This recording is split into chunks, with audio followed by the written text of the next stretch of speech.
नमस्ते।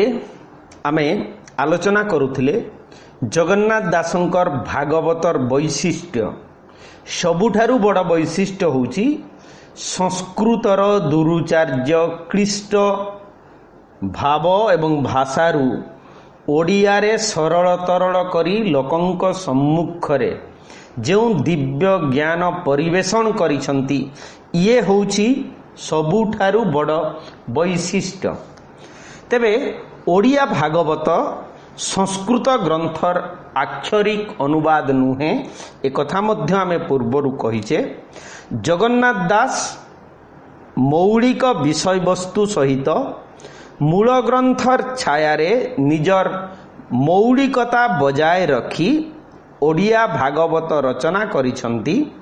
तेणु मूल ग्रंथ ठारू ओडिया भागवतरे अनेक पार्थक्य परिलक्षित हुए। तेबे तांकर विषय माने संयोजना संपर्क रे जदि देखिबा जगन्नाथ दासंकर भागवतर प्रथम स्कंदर जदि देखिबा ताहले से कहउछंती शुकदेव प्रसन्न होई श्री भागवत ग्रंथ कही ऊनविंश अध्याये पुनः प्रथम स्कंद जे संपूर्ण प्रथम स्कंद ए निर्वाण शुक सौनक मुनिगण। ओडिया भागवतर प्रथम स्कंद 19 अध्याय रे विभक्त। एथिरे नैमिषारण्यरे श्रीमद् भागवत विषय रे शुकंकु ऋषि मानंकर प्रश्न भगवत कथा श्रवण और कीर्तन रे श्रेय लाभ एवं भगवत उक्तिर महात्म विषय रे सुतंकर प्रत्युत्तर नाद। तृतीय रे भगवानंकर 22 अवतार यथा कुमार यज्ञेश वराह नारद नर नारायण कपिल दत्तात्रेय आकुतेय ऋषभ शतम मत्स्य कूर्म धन्वंतरी मोहिनी नृसिंह वामन परशुराम व्यास राम कृष्ण बुद्ध और कल्की कथार वर्णना रही। चतुर्थरे वेदव्यास व्यासंकर चिंता और नारद समागम। पंचमरे व्यास नारद संवाद भगवत गुण कीर्तनर महत्व और नारद कर्तृंक व्यासंकर पूर्वजन्म वृत्तांत प्रकाश। षष्ठ अध्याय रे व्यासंकर पूर्वजन्म वृत्तांतर अवशिष्टांश सहित नारद मुखरे नारद चरित वर्णन। सप्तमरे नारदंकर उपदेशरे व्यासंकर श्रीमद् भागवतर ग्रंथारंभ। परीक्षित जन्म प्रसंगरे सुप्त द्रौपदी सुतंकर वध हेतु अर्जुन द्वारा अश्वत्थामार शास्ति। अष्टम अध्याय रे उत्तरा गर्भस्थ परीक्षितंकु लांछित अश्वत्थामार ब्रह्मास्त्ररु रक्षा करिबा निमित्त कुंतींकर श्रीकृष्णंकु स्तुति। नवम अध्याय रे सरसज्जारे साईत भीष्मंक निकटकु युधिष्ठिरंक प्रभृतिंकर यात्रा भीष्मंकर धर्म उपदेश एवं श्रीकृष्ण स्तुति पूर्वक भीष्मंकर महाप्रयाण वर्णित। दशम अध्याय रे श्रीकृष्णंकर द्वारका प्रत्यागमन। एकादश रे द्वारकारे श्रीकृष्णंकर अभिनंदन। 12 नंबर अध्याय रे परीक्षित राजांकर जन्म।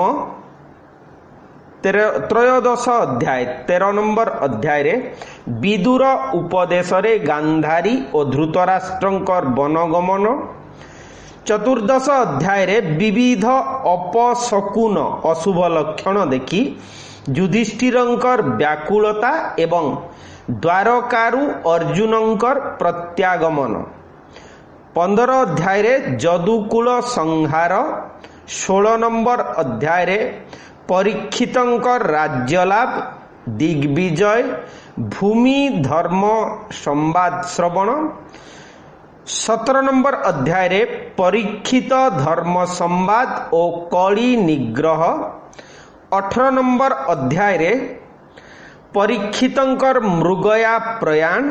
तृषार्थ परीक्षित मुनिकुमारंक द्वारा 7 दिन मध्यरे परीक्षितंकु तक्षक भक्षण करू बा दंशन करू बोली अभिशाप प्रदान।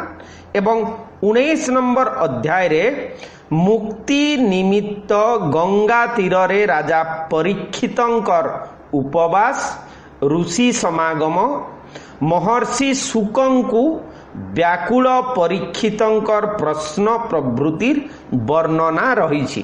तेणु प्रथम स्कंद 19 अध्याय रे एई प्रसंग आलोचना हेछि बा वर्णना हेछि।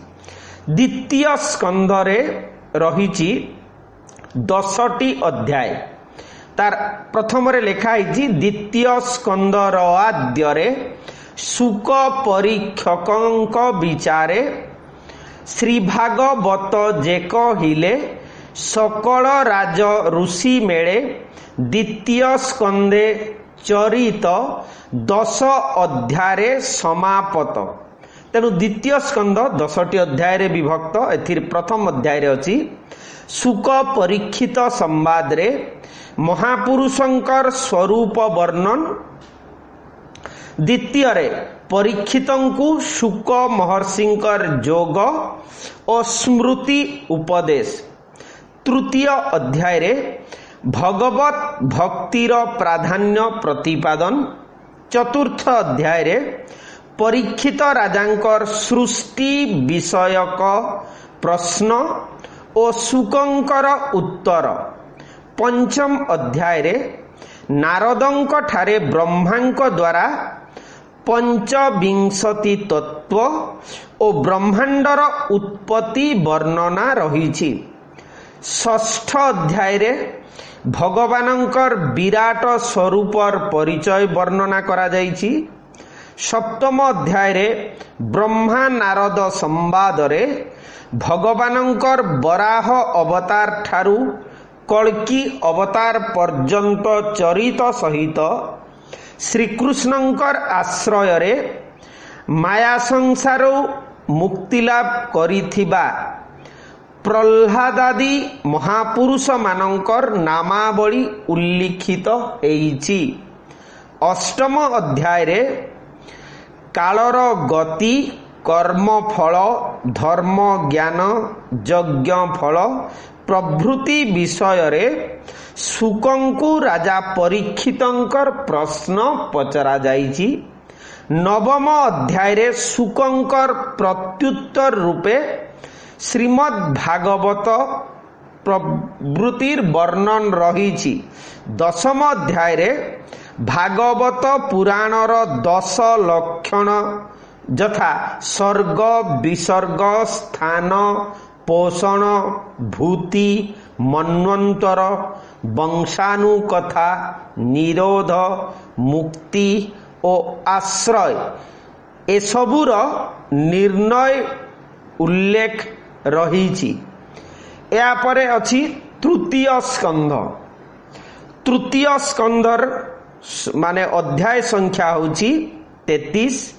तार प्रथम रे लिखाइछि एबे तृतीय स्कंद बाणी विदुर उद्धव भाड़ेणी विदुर परमानंदे चित्त निवेशी कृष्ण पादे आकु जाइकी कुहाइछि तृतीय स्कंदे भागवत 33 अध्याय समापत। अर्थात तृतीय स्कंदर विषय वस्तु 33 अध्याय मध्यरे लिखित हेछि।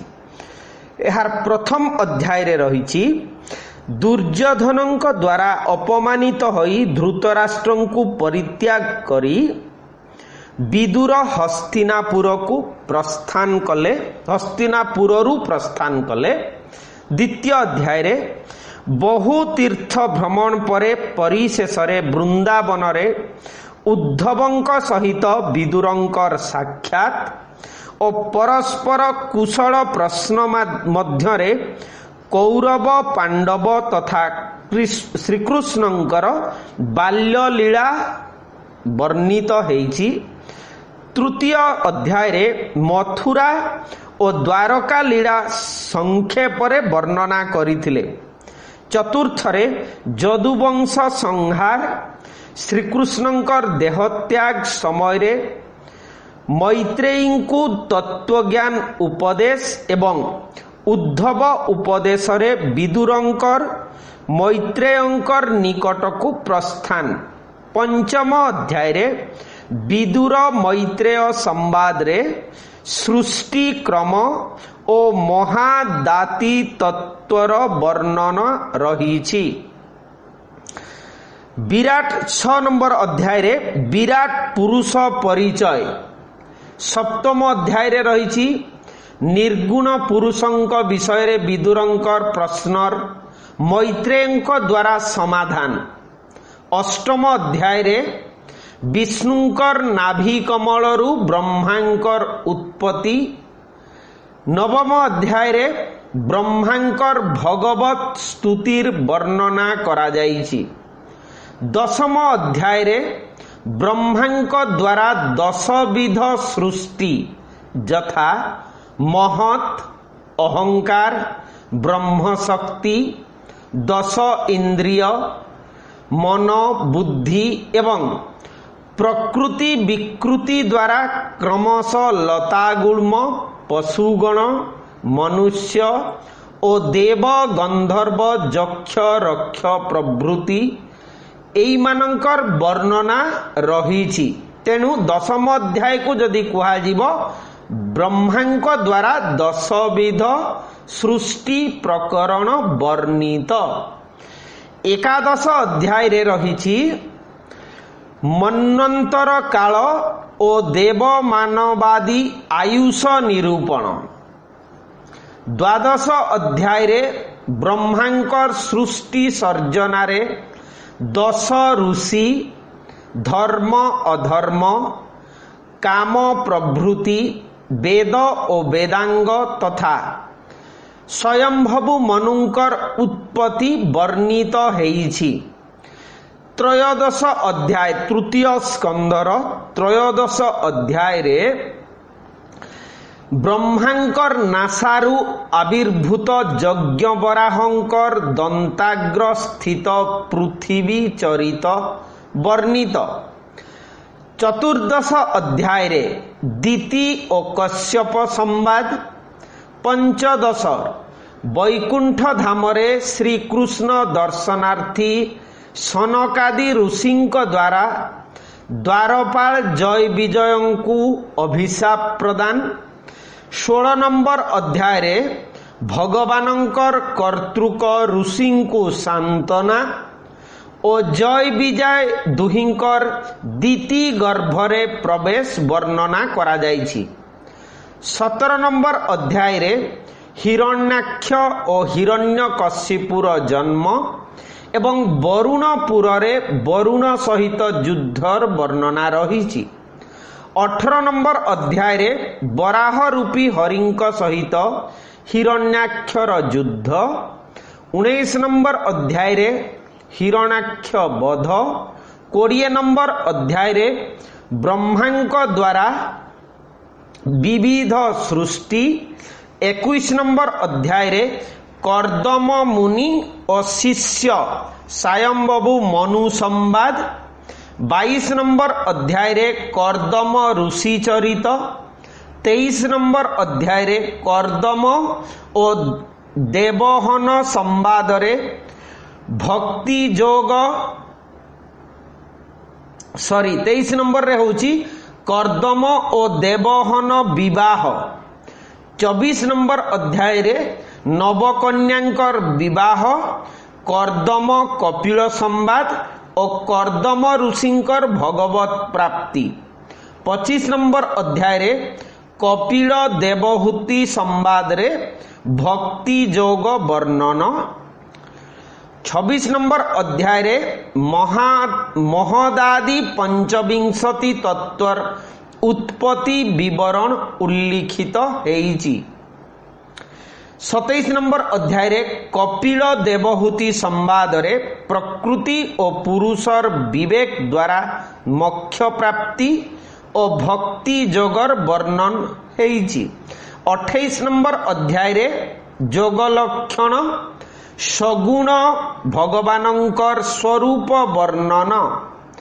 29 नंबर अध्याय रे माता पुत्र संवाद रे भक्ति जोगर रहस्य और काल प्रभाव विवरण प्रदत्त।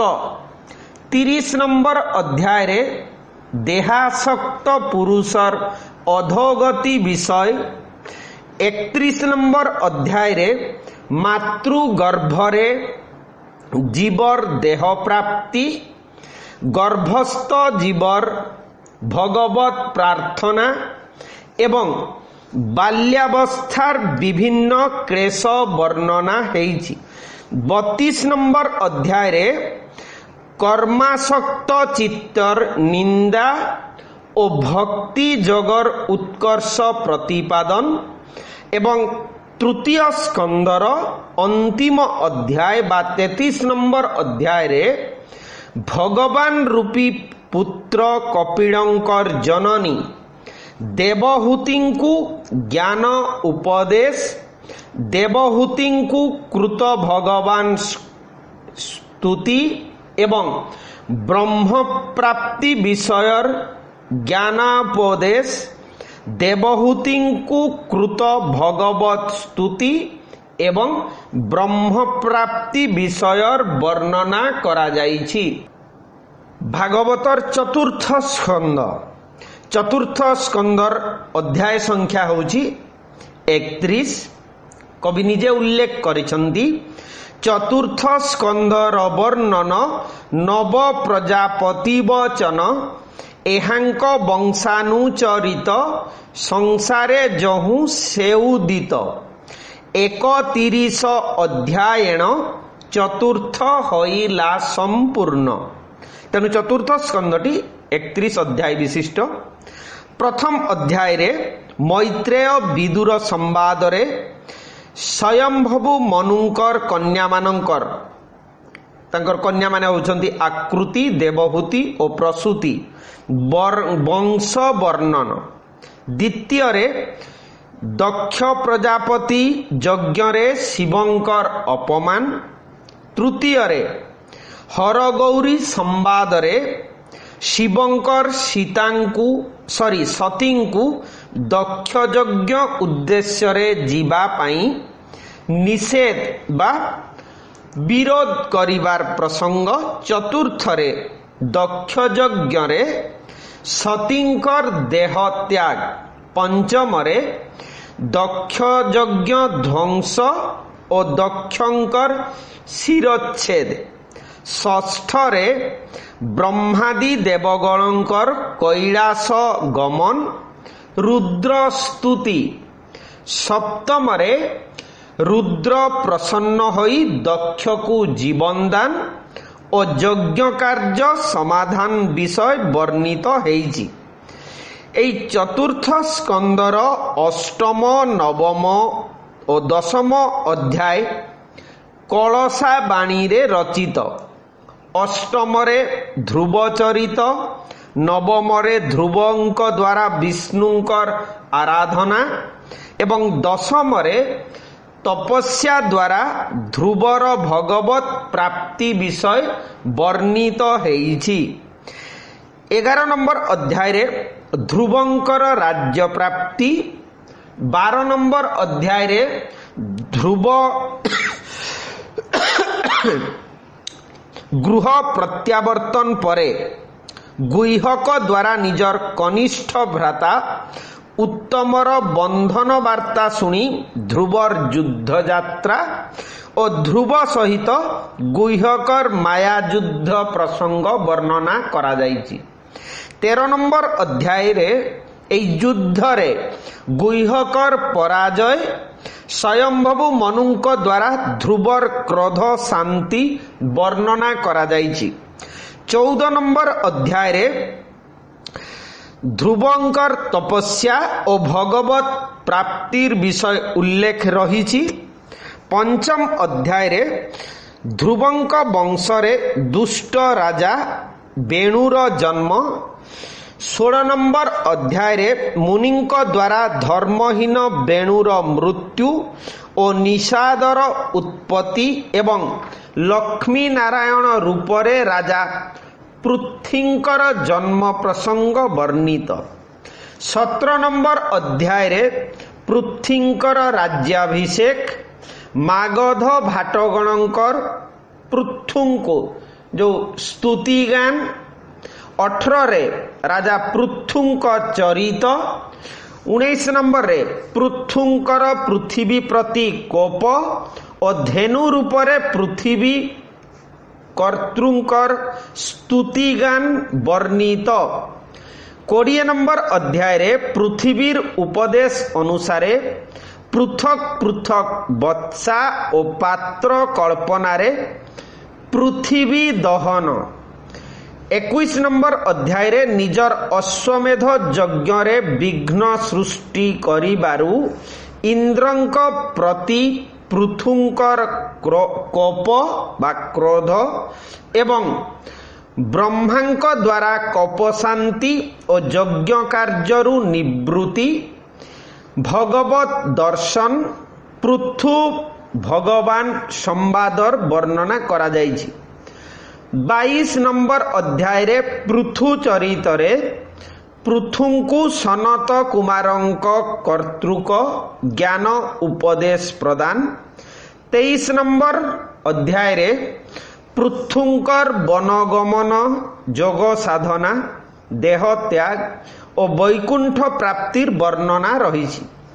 24 ନମ୍ବର ଅଧ୍ୟାୟରେ ପୃଥୁ ବଂଶ ପରିଚୟ, ରୁଦ୍ର ଗୀତା ଉପାଖ୍ୟାନ ରହିଛି।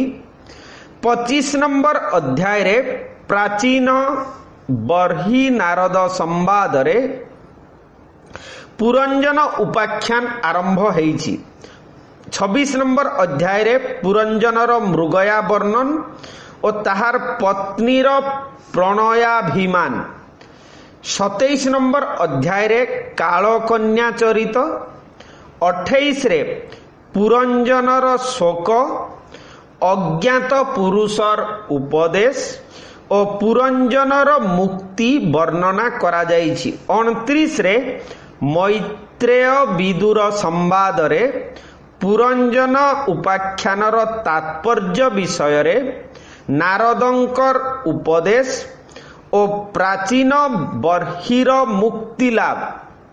30 ନମ୍ବର ଅଧ୍ୟାୟରେ ଶୁକ ପରୀକ୍ଷିତ ସମ୍ବାଦରେ 10 ପ୍ରଚେତସଙ୍କର ପ୍ରାଚୀନ ବର୍ହିର ଔରସରେ ସମୁଦ୍ର କନ୍ୟା ଶତଦ୍ରୁତିଙ୍କ ଗର୍ଭରୁ ସମାନ ରୂପ ଓ ବେଶ ନେଇ ଓ ଉତ୍ପତ୍ତି ଗୋଟିଏ ନାମରେ 10 ପୁତ୍ର ପ୍ରଚେତସ ରୂପେ ପରିଚିତ।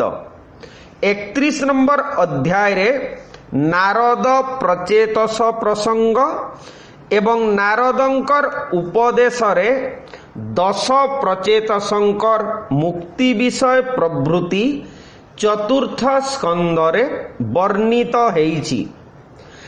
ସେହିପରି 5ମ ସ୍କନ୍ଧରେ ରହିଛି 26ଟି ଅଧ୍ୟାୟ।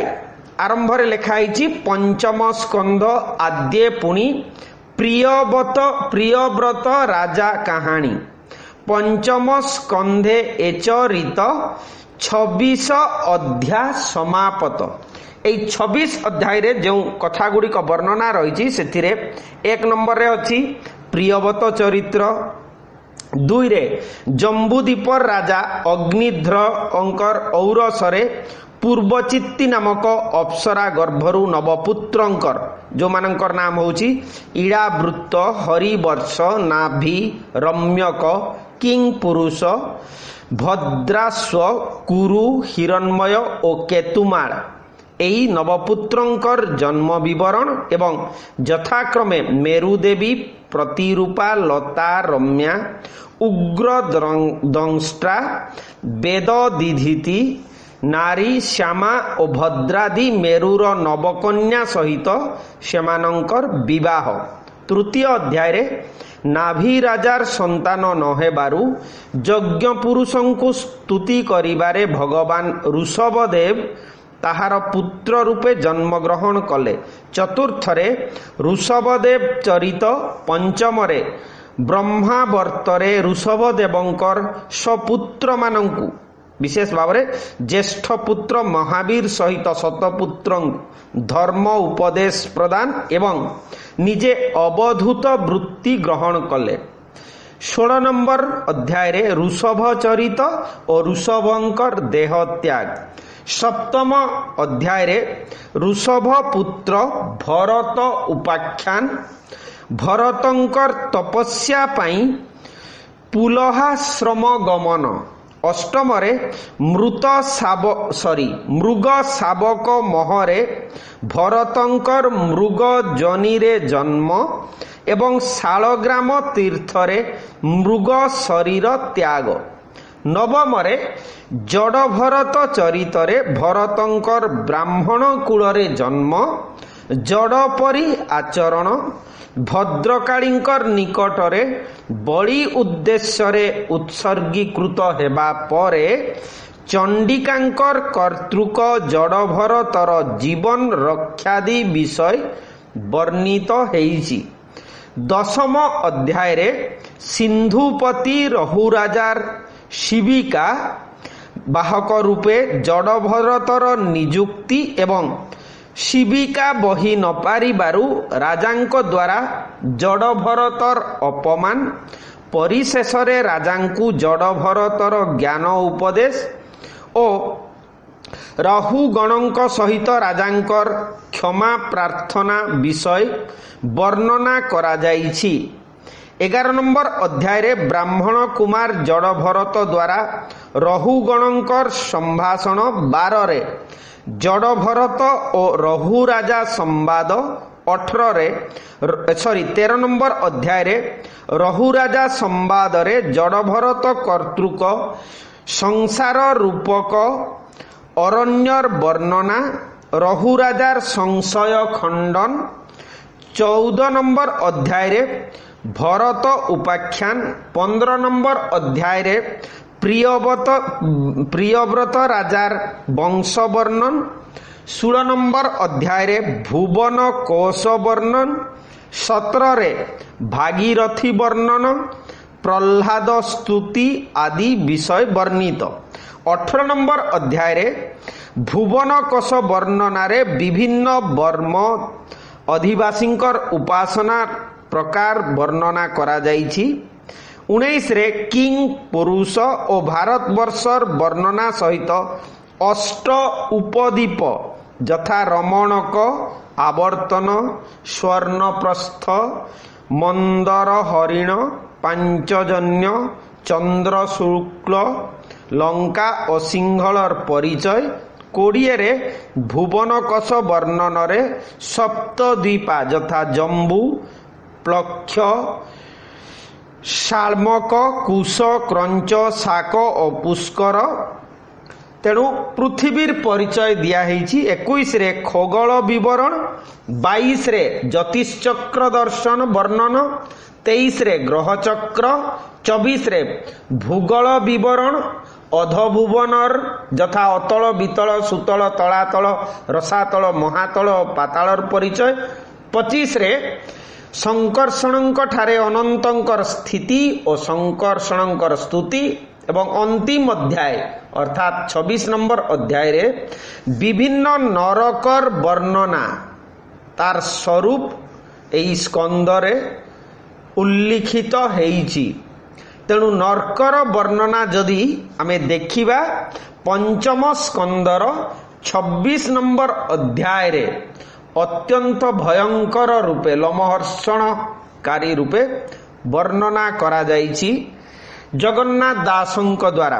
ଆଜି ଏତିକି ଥାଉ, ପରବର୍ତ୍ତୀ ପ୍ରସଙ୍ଗରେ ପୁଣି ଆଲୋଚନା କରିବା ଷଷ୍ଠ ସ୍କନ୍ଧ ଠାରୁ ଅବଶିଷ୍ଟ ଏକାଦଶ ଦ୍ୱାଦଶ ବା ତ୍ରୟୋଦଶ ସ୍କନ୍ଧ ପର୍ଯ୍ୟନ୍ତ ଯାହା ଯାହା ରହିଛି। କମେଣ୍ଟରେ ଯାହା ଚାହିଁବେ ଲେଖିପାରିବେ। ନମସ୍ତେ, ଧନ୍ୟବାଦ।